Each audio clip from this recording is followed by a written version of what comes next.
Thank you, sir. May I request Sanjeev Sanyal, the author, to please speak on the book.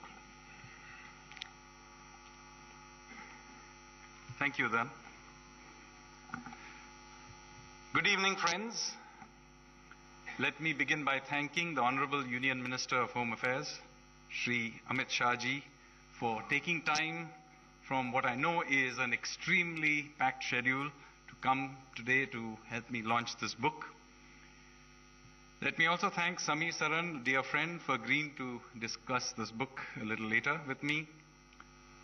Anant Padmanabhan and his team at HarperCollins for helping me put this book together, particularly Udayan and Swati, my editors. Ujjaini and Saurav for giving the final form to the book, including the cover. Aman for putting together this event. I'd also like to thank the many people who helped me with many anecdotes, family relics and so on for putting this book together. So let me thank also my cousin Saurabh Sanyal for photos and letters of his grandfather and of Raj Bihari Bose. Meenal and NMML archive team for helping me discover a box of guns of the revolutionaries which had been lying around forgotten in the archives here. In that box, incidentally, we found several rifles, bullets, some of which are shown on the cover, by the way, a Mauser pistol, and an unexploded bomb, which thankfully we diffused. All of this is now on display in the TVBHARAT Museum in Victoria Memorial in Kolkata. I would also like to thank Ashok Pal, who helped me. Where is he? Is he here somewhere? There he is. He went with me to Nadia in West Bengal, and we traveled across the district to many of the homes of some of these revolutionaries that are there in the book. Big thanks to Savitri Kankoji Sawhney, who a big thanks to her because she introduced me to the world of her father, Pandurang Kankoji, a remarkable character who was not only a person who was a revolutionary, who fought in many places, of all places, against General Dyer in Persia during the First World War, but is also remarkably the father of the Green Revolution. Finally, let me thank my wife Smita and son Dhruv for putting together the theme song using the third and fourth stanzas of Bande Mataram, which you just heard. As you can imagine, this particular book is quite emotional for me. In many ways, there are stories in here that I have grown up with because, as some of you will realize, several of these characters are related to me directly either through my mother's or father's side. But that's not the only reason I wrote this book. I wrote the book because I felt somehow, like many of you, that the story of India's freedom struggle is somehow incomplete. I always felt that. You get the impression from the official story that we Indians politely asked the British to leave and they left. That is not the entire story, unfortunately. There is another story of continuous armed resistance to the British going back to the 18th century. This book deals with the last 50 years of that resistance, and what a story it is of spies, of adventure, of assassination plots, of absolute treachery. So, quite apart from any nationalist feeling you may have, it's a fantastic story to read just because of the amazing adventures of these characters and amazing things that they were willing to do. Also, I thought it was important because although some of these people who put up this extraordinary resistance to the biggest empire on the planet, these events are, by the way, not a long time ago. This is not ancient events. These are events, some of which happened within living memory. So these names have not been forgotten. People still know the name of Raj Bihari Bose or Netaji Subhash Chandra Bose or Bhagat Singh, Ajit Singh and so on. But the impression you get from reading our textbooks is that they were individual acts of bravery that was somehow unconnected to the wider story. At best, they were a side story, got in the way of the main movement, which was the passive movement of non-violent resistance. Unfortunately, that is not the story you come across when you begin to actually dig through the archives, look at the conversations that the British themselves were having, and of course the conversations that was happening in the public discourse at that time. The revolutionaries were very much a part of public discourse, of the thinking of the British intelligence of that time. And then, even to understand the Indian National Congress itself, you need the story of the revolutionaries. In fact, the Indian National Congress had lots of different streams, which included, by the way, many of these revolutionaries. They were powerful enough inside the Congress that Netaji Subhash Bose was able to win an open election against the Gandhians. And of course, it's a different matter that he was later on pushed out through backroom channels. But the fact is that even within the Congress, the revolutionaries were able to hold their own. And this sort of story of the revolutionary resistance, unfortunately, was almost deliberately suppressed after independence. The reason for that is not far to seek. Almost all the senior members of the revolutionary movement were dead by this point in time.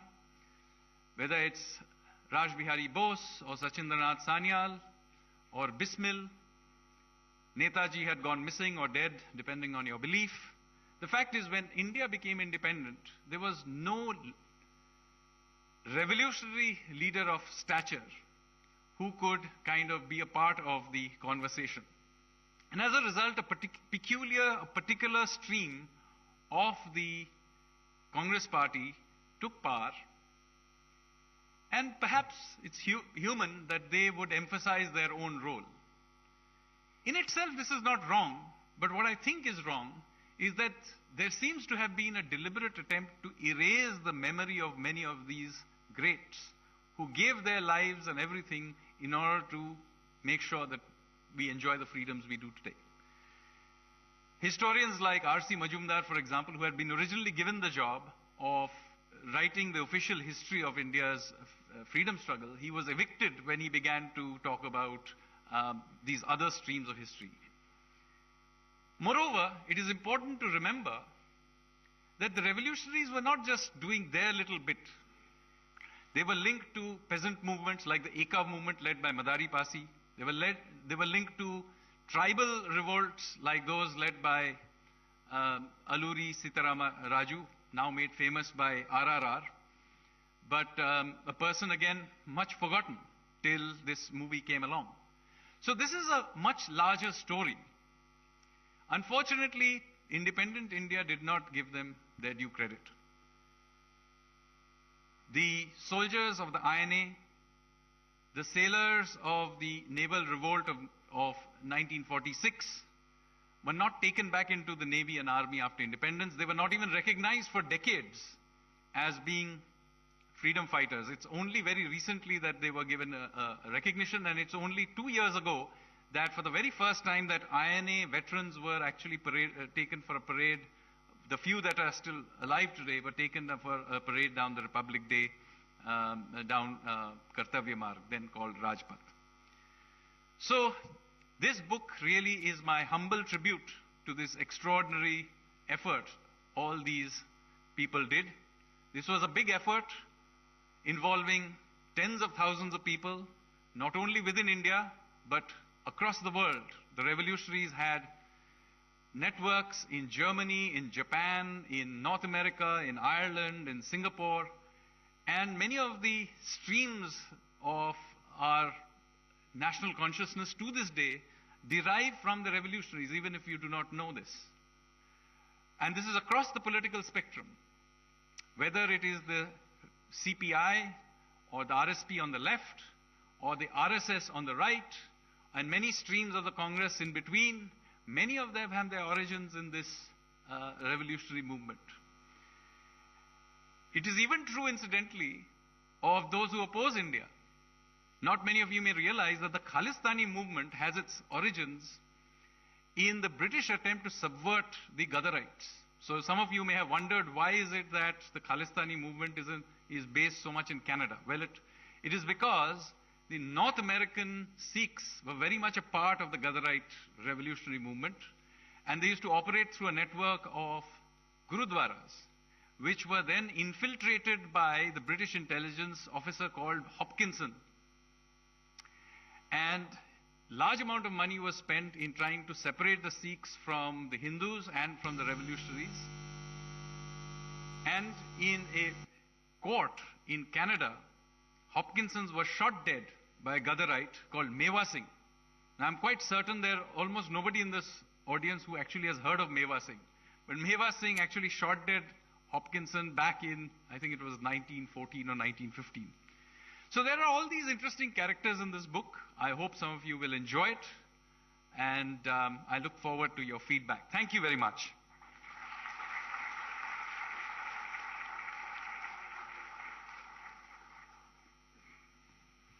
Thank you so much, Sanjeev.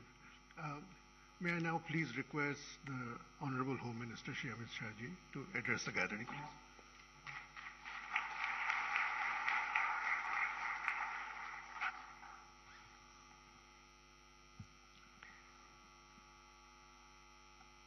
आज के कार्यक्रम में मंच पर उपस्थित श्री संजीव सान्याल जी, doctor Saran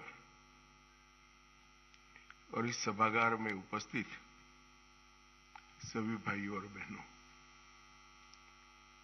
सबसे पहले तो मुझे मालूम नहीं पड़ता कोइंसिडेंट है या कुछ सोच समझकर करा है।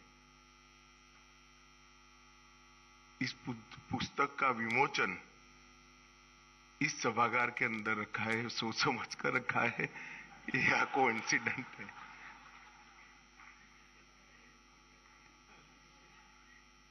मित्रों, आज लाल बहादुर शास्त्री जी की पुण्यतिथि है।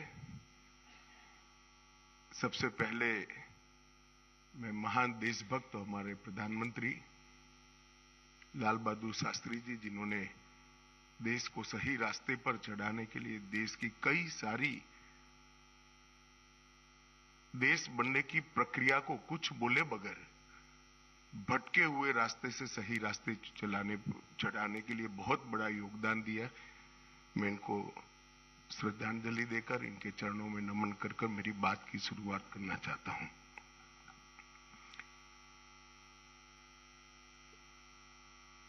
Revolutionaries, the other story of how India won its freedom. ये अदर स्टोरी शब्द लिखना पड़ा, यही ये पुस्तक का सार है, क्योंकि एक ही स्टोरी नैरेटिव के अंदर हमारे जनमानस पर हैमर कर कर कर कर इसको प्रस्तापित किया गया है। एक ही दृष्टिकोण जनमानस में शिक्षा के माध्यम से, किंवदंतियों के माध्यम से, इतिहास के लेखन के माध्यम से थोपा गया है। जो दृष्टिकोण थोपा गया है,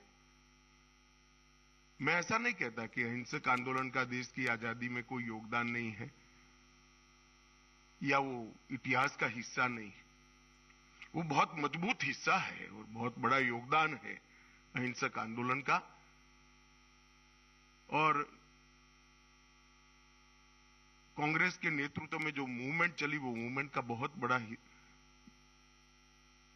योगदान है देश की आजादी में, परंतु और किसी का नहीं है, ये नैरेटिव ठीक नहीं है। और मुझे लगता है कि सन्याल जी का ये पुस्तक वो नैरेटिव में बहुत बड़ी दरार डालने का, एक अन्य स्वतंत्र विचार को लोगों के सामने रखने का काम करेगा। ये बहुत उपयोगी है, कम से कम आने वाली पीढ़ियों के लिए, क्योंकि देश के आजादी का एनालिसिस अगर करते हैं तो ढेर सारे लोगों ने, ढेर सारे विचारों ने, ढेर सारे संगठनों ने और ढेर सारे मार्गों ने भी एक ही गंतव्य स्थान के पर जाने के लिए, एक ही लक्ष्य पर जाने के लिए प्रयास किया था। और वो सबका सामूहिक फल है हमारे देश को आजादी मिलना। इतिहास को बारीकी से पढ़ना और इतिहास का जो संदेश है वो आने वाली पीढ़ियों में सटीक तरीके से देना, ये हर पीढ़ी का दायित्व होता है। और मुझे लगता है कि संजीव सान्याल ने अपने दायित्व का बहुत अच्छे तरीके से निर्वहन किया है और आने वाली पीढ़ी के लिए एक नए नैरेटिव की शुरुआत हो, एक रचना हो, इसके लिए एक पीठिका तैयार करने का काम संजीव सान्याल ने किया है। मैं संजीव भाई को बहुत मित्रों, आजादी का अमृत महोत्सव है, उसका वर्ष है। 75 साल हो गए हमारी आजादी को। मोदी जी ने इस 15 अगस्त को पंच प्राण की बात की है। उसमें से विरासत पर गर्व और गुलामी की निशानियों से मुक्ति, ये दो महत्वपूर्ण पंच प्राण हैं, पंच प्राणों का हिस्सा है। जिस देश की नई पीढ़ी को और इवन वर्तमान पीढ़ी को अपनी विरासत पर गर्व नहीं होता है, वो कभी भी अपने देश को महान नहीं बना सकते। और गुलामी के काल में प्रस्तावित हुई परंपराएं, मान्यताएं और सोच को जो लेकर चलते हैं, वो शायद राजनीतिक रूप से तो गुलामी से मुक्त हो सकते हैं, परंतु देश की सोच को गुलामी से मुक्त नहीं कर सकते। ये जो मोदी जी ने कहा गुलामी की निशानी से मुक्ति, इसमें सबसे बड़ा अगर कोई क्षेत्र में काम करने का जरूरियात मैं देखता हूं तो हमारे इतिहास के लेखन और इतिहास के अर्थघटन दोनों को गुलामी की सोच से मुक्ति दिलाने की जरूरत है। ये प्रयास सबसे पहले एक भी शब्द बोले बगैर वीर सावरकर ने किया था। पूरी दुनिया, पूरा देश और अच्छे अच्छे देशभक्त सन 57 की क्रांति को गदर के नाम से जानते थे। पहली बार वीर सावरकर ने पहला स्वातंत्र संग्राम, पहला स्वातंत्र समर 1857 की क्रांति का, वहीं से नैरेटिव को बदलने की शुरुआत की।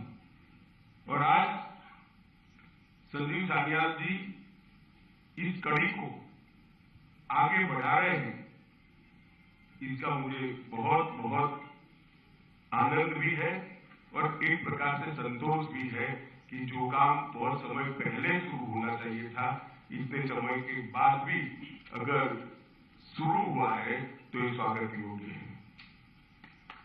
इतिहास कई सारी मान्यताओं को जन्म देता है, परंतु इतिहास हार और जीत के आधार पर नहीं लिखा जा सकता। प्रयासों के भी कई डायमेंशन होते हैं कि कोई विचार, कोई आंदोलन खड़ा हुआ हो सकता है, वो अपने गंतव्य स्थान पर न पहुंच पाया हो, सफल न हुआ हो। इसका अर्थ ये नहीं है कि जब कभी भी वो उद्देश्य प्राप्त होगा तब इसका कोई योगदान नहीं है। इतिहास को अगर हार या जीत के दृष्टि से ही लिखते हैं तो इतिहास को ठीक से नहीं लिखते। इतिहास को वास्तविकता के आधार पर लिखना चाहिए, प्रयासों के मूल्यांकन के आधार पर लिखना चाहिए और प्रयासों के सभी परिमाण, इसके सभी डायमेंशन का एनालिसिस करके, इसका विश्लेषण करके लिखना चाहिए। तभी इतिहास अपने आप में परिपूर्ण होता है। और सशस्त्र क्रांति के इतिहास का भी ऐसा ही है।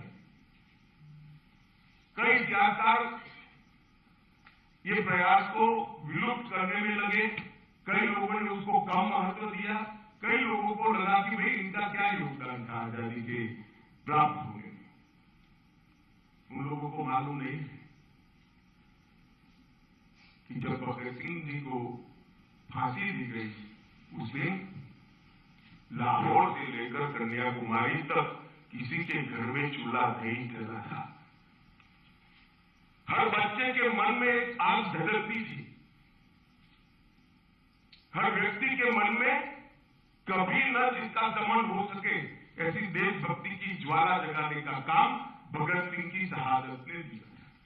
अगर आप भगत सिंह शहीद हो गए और देश आजाद नहीं हुआ इसके आधार पर ही इतिहास लिखते हैं तो ये मूल्यांकन ठीक नहीं है। मैं सिर्फ भगत सिंह जी के लिए नहीं कह रहा हूं।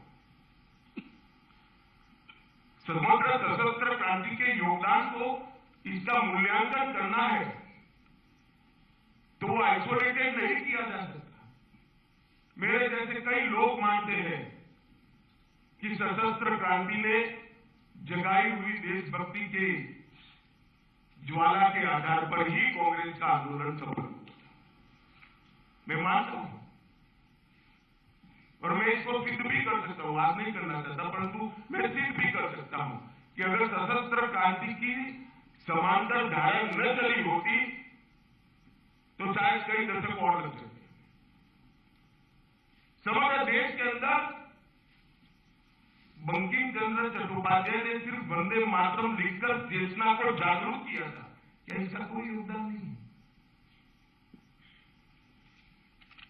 समग्र देश के अंदर गदर पार्टी के पूरे प्रयासों ने अनेक जगह पे एक जबरदस्त चेतना की जागृति की निर्माण भी किया था। सुसुप्त चेतना को जागरूक भी किया और चेतना का निर्माण भी किया। क्या इसका कोई योगदान नहीं है? इतिहास के अंदर उसको इस प्रयासों का जो उचित सम्मान मिलना चाहिए था दुर्भाग्य से नहीं मिला है। क्योंकि राजनीतिक क्षेत्र में हूं इससे ज्यादा इसकी मीमांसा करना नहीं चाहूंगा वरना अकारण ही ये राजनीतिक विषय बनेगा। परंतु आजादी के बाद जिनकी जिम्मेदारी थी हमारे इतिहास को हमारे दृष्टिकोण से लिखने की, आजादी के बाद जिनकी जिम्मेदारी थी कि हमारे स्वतंत्रता आंदोलन को भारतीय दृष्टिकोण से मूल्यांकन करके युवा बच्चों के सामने रखने की, मुझे लगता है इसमें कहीं न कहीं चूक हुई है। अंग्रेज तो चले गए थे मगर जो अंग्रेजियत छोड़कर गए थे उसी चश्मे से पढ़कर इतिहास को लिखा गया और इसके कारण ये पूरा कंफ्यूजन आज हमारे सामने है। ये धुंध को साफ करने का काम संजीव सान्याल के ये प्रयास से होने वाला है, इसका मुझे पूरा विश्वास है।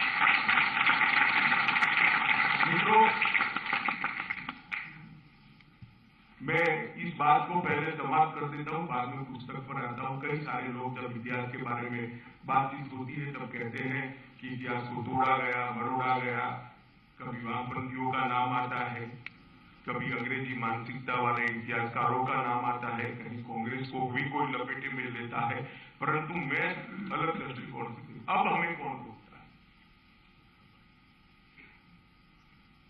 मैं आज इस मंच से इतिहास के विद्यार्थियों का और इतिहास को पढ़ाने वाले प्राध्यापकों का आह्वान करना चाहता हूं कि हमारे देश के गौरव को व्याख्यायित करे इस प्रकार से कोई तोड़ मरोड़ करे बगैर वास्तवदर्शी गौरवमयी इतिहास की रचना अब हो सकती है या नहीं हो सकती? मेहनत किया कर, रिसर्च कर हम क्या ऐसे 300 व्यक्ति को ढूंढ सकते हैं जिन्होंने भारत को महान बनाया? एक गलत अवधारणा इतिहास से सर्जित हुई, जो इतिहास हम लोग पढ़े हैं कि पहला साम्राज्य मुगल साम्राज्य बनने के बाद ही हुआ। ऐसा नहीं है। इस देश में कम से कम 30 ऐसे साम्राज्य हैं जिन्होंने 200 साल से ज्यादा राज किया और बहुत अच्छे तरीके से राज किया। वो मुंह जबानी बताया जा सकता है। क्या हमारे इतिहास के विद्यार्थी और प्राध्यापक इस पर रिसर्च कर लिख सकते हैं क्या? सन 57 के पहले और सन 57 के बाद कभी भी इस देश के किसी भी कोने ने अंग्रेजों को स्वीकारा नहीं। एक एक इंच जमीन के लिए उनको संघर्ष करना पड़ा है, लड़ना पड़ा। ये क्या संघर्ष नहीं है आजादी बरकरार रखने का, आजादी को बचाकर रखने का? इसको क्या इतिहास में स्थान नहीं मिलना चाहिए? ढेर सारे ऐसे लोग थे जिन्होंने सन 57 की क्रांति के लिए कुछ न प्राप्त होने की स्थिति में भी ये लड़ाई लड़ी। और मैं मानता हूं कि सन 57 की लड़ाई ने ही इस देश की जनता के मन में स्वराज के संस्कार शिवाजी महाराज के बाद पहली बार डालने का अगर कोई प्रयास ने काम किया तो 1857 की क्रांति ने किया। और वहीं से हमारी आजादी की लड़ाई की भूमिका वहीं से शुरू, इसकी नींव वहीं से डली गई। चाहे सशस्त्र क्रांति का इतिहास देखो या कांग्रेस का अहिंसक आंदोलन देखो, इसकी नींव ढूंढने जाएंगे तो 1857 की क्रांति के अंदर से ही निकलेगा। ये सब चीजों को समाहित करने की जिम्मेदारी, सच्चे ऐतिहासिक तथ्यों को देश की नई पीढ़ी के सामने रखने की जिम्मेदारी सिर्फ सरकार की नहीं हो सकती। मैं मानता हूं इतिहासकारों ने भी इसमें आगे आना चाहिए। सान्याल का भारत और भारतीयता का लिए जो जुनून है वो देखकर मैं कई बार सोचता हूं, एक बार मुझे मिलकर निकले नॉर्थ ब्लॉक में, मुझे विचार है ये व्यक्ति कभी निराश तो नहीं हो जाएगा, क्योंकि जो जुनून है वो अगर लंबे समय तक इच्छित परिणाम नहीं मिलता है तो निराशा में भी कन्वर्ट होता है। संजय भाई चिंता न करो, इस वक्त मैं आपके साथ खड़ा रहूंगा, निराश होने की कोई जरूरत नहीं। भारत का चरण इस जुनून के साथ अर्थशास्त्री होने के बावजूद जो काम किया है वो सात अर्थ में अभिनंदन के अधिकारी है। इनकी पुस्तक को मैंने बहुत डिटेल नहीं पढ़ा है, मगर ऐसा कह सकता हूं कि कोई आप में से कोई पढ़ लेगा तो जितना बात करेगा उससे ज्यादा बात में करने की स्थिति में हूं, इतना तो पढ़ लिया। इसके 8 चैप्टरों के बीच में एक वाक्यता है। आप 8 चैप्टरों को अलग अलग करके नहीं देख सकते, और 8 चैप्टरों को पढ़ते वक्त बारीकी से पढ़ना, हर एक चैप्टर दूसरे चैप्टर से एक सूत्र के साथ जुड़ा हुआ है। मैंने तो बंद कर दिया है अभी सार्वजनिक रूप से लिखना, वरना मैं इस पुस्तक की विवेचना करता तो बहुत अच्छी करता है, इसका मुझे विश्वास है। ये 8 चैप्टरों के अंदर सिर्फ क्रांतिकारियों का वर्णन नहीं है, क्रांतिकारियों के आदर्श, क्रांति की सोच की व्याख्या, उनकी मानवीय भावनाएं और उन्होंने अनुभव की हुई त्रासदी, इस सभी को बहुत अच्छे तरीके से इन्होंने मोतियों की तरह एक माला में पिरोने का काम किया है।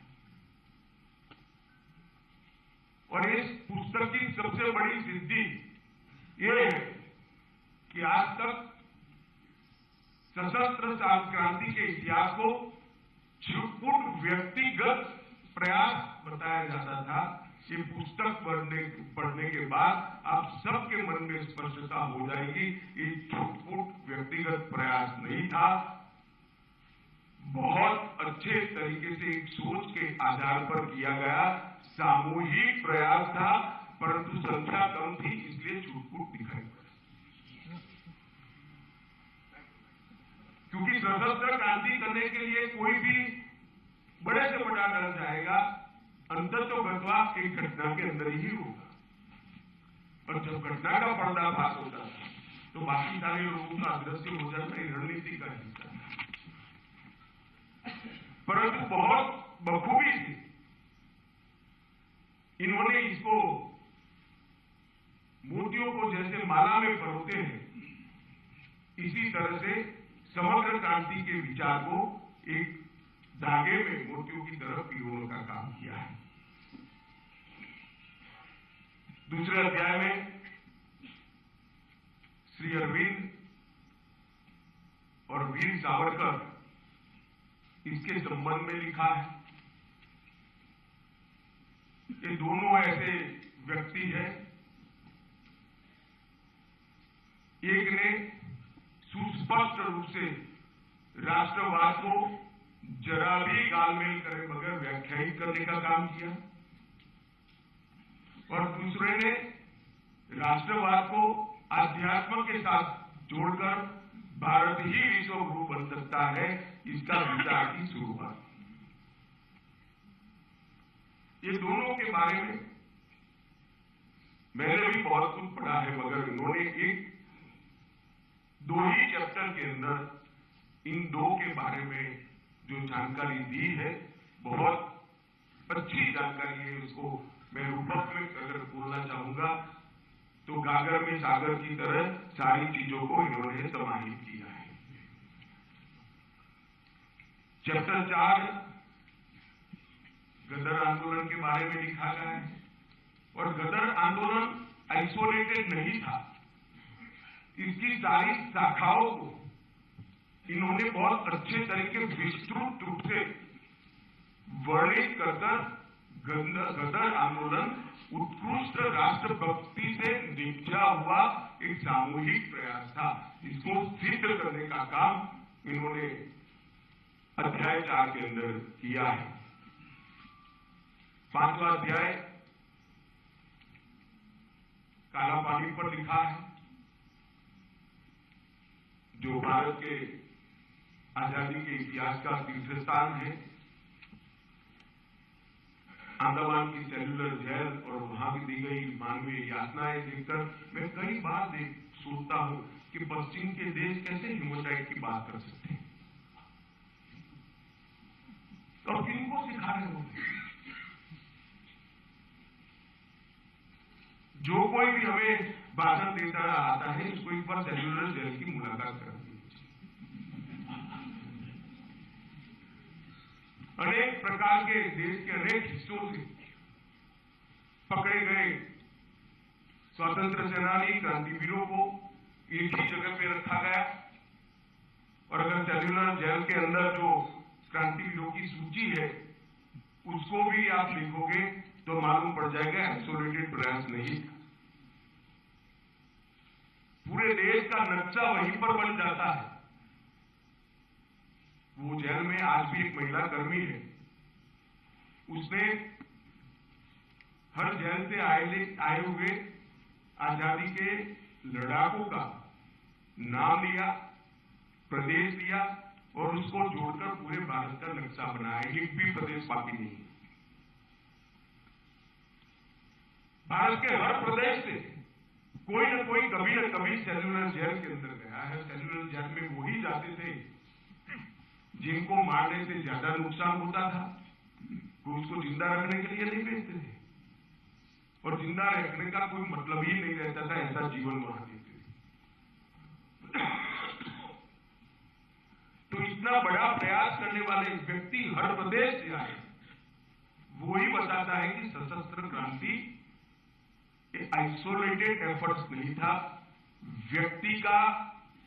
व्यक्तिगत पराक्रम नहीं था, एक सोची समझा आंदोलन था जो देश को आजाद करने का बहुत अच्छा प्रयास था। 6वें अध्याय में हिंदुस्तान रिपब्लिक एसोसिएशन के बारे में लिखा